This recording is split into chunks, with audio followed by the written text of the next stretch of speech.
In the avian world, the woodpecker stands out with its remarkable skull adaptations, enabling it to peck at wood 20 times per second without brain damage.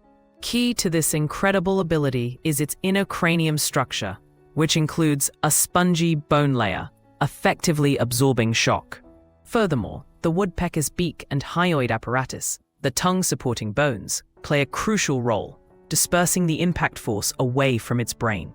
Unique skull composition aside, its robust neck muscles provide further stabilization, ensuring precision and control during rapid pecking. These mechanical marvels have inspired engineers in designing impact-resistant and energy-dissipating materials, showcasing nature's brilliance in bioengineering.